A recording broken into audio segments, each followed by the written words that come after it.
Welcome back for another tutorial. My name is Mike Wood. After some recent comments, I went to rethinking what I'm doing here. Some of you, if you're following, might know what I'm talking about, but I had some really good suggestions made in a very untactful way. Thank you, E. Smith, for making those suggestions.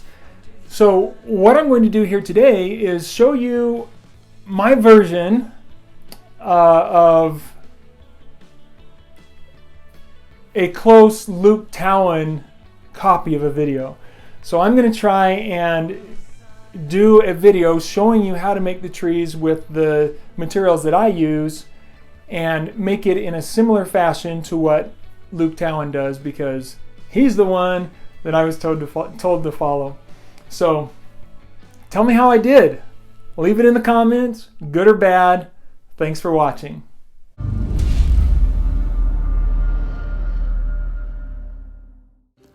This video is sponsored by Viper Sharp. If you need a knife sharpener that will get you razor sharp knives, Viper Sharp is the system for you. Check it out at vipersharp.com. Of course, when you get started making a model tree, you want to make sure to have your materials at hand. Then select the initial piece that you want to work with and begin cutting away the branches that you're not going to need to shape the tree in the desired final shape. This may take a little bit of work and a little bit of time to cut away the branches, but once you've cut away a few of those branches, you'll have the basic shape of your tree that you can work with, and then you can move on to the next step.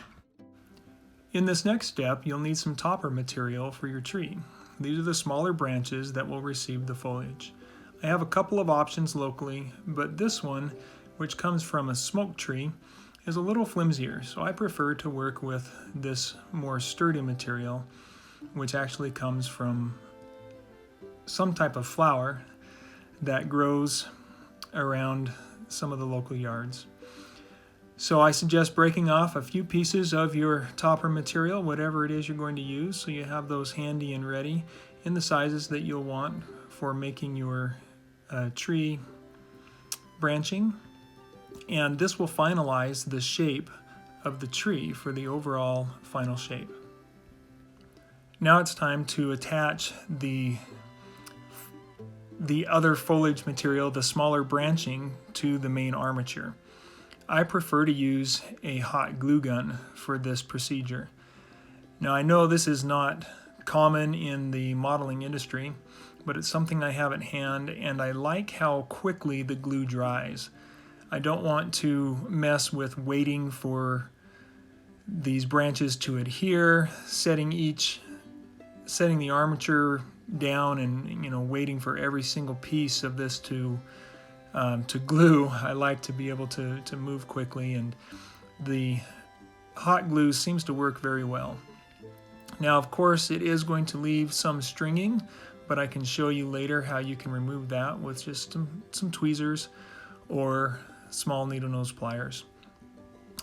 You might also find that the material that you're adding to your main trunks and branches to the main armature are not the same color that you desire.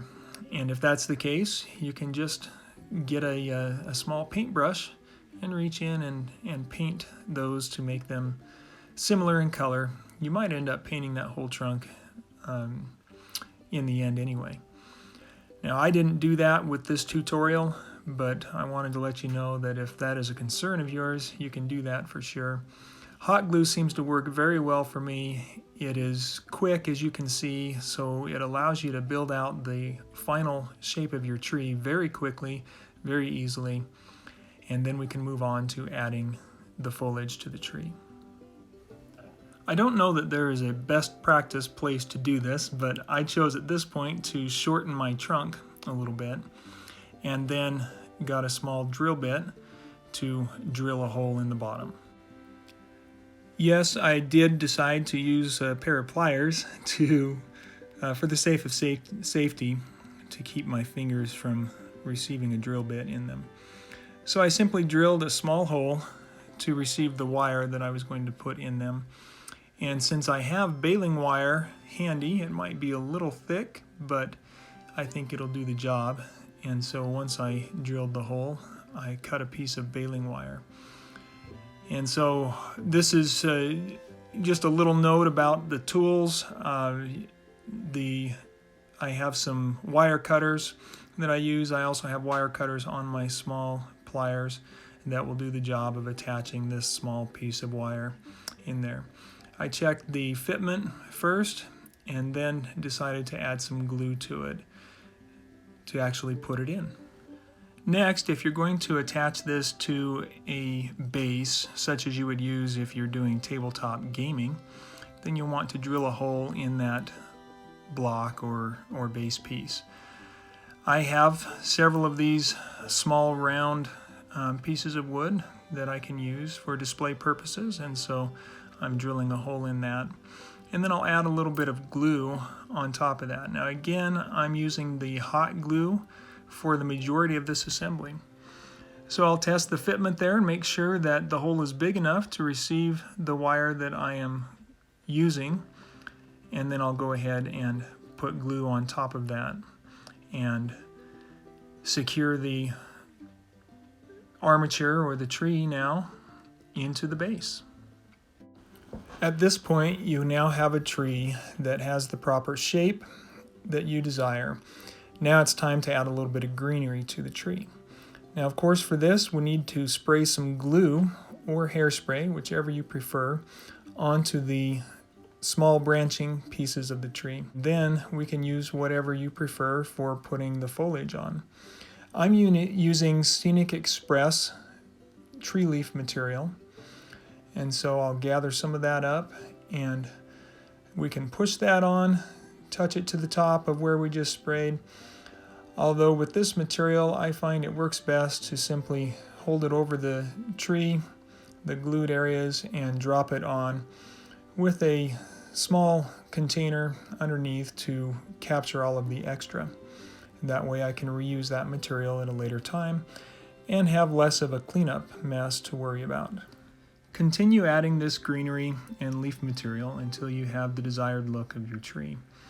As you're adding this material, not all of it will stick firmly, and so every once in a while you might want to give a little tap to the trunk to help any of that loose material fall into your tray so you can see where more material or more glue might be needed. You will, of course, need to spray some glue on the tree from time to time to get it to continue to receive the leaf material. When you use hot glue, you will sometimes get some latent strings. So here you can see I'm using some small pliers to pull those strings out of the way. They are easy to see once you start spraying glue and dropping the greenery on, and they come right out without too much problem. Continue adding the greenery, the leaf material to the tree until you have the desired look you want. This is where the creative process really kicks in, and I guess the whole process is creative, and you have to have some creative thought and idea of what you're creating from the beginning. But here you can really start seeing your creation come to life, and it's very enjoyable at this point to start seeing this armature look like a real tree.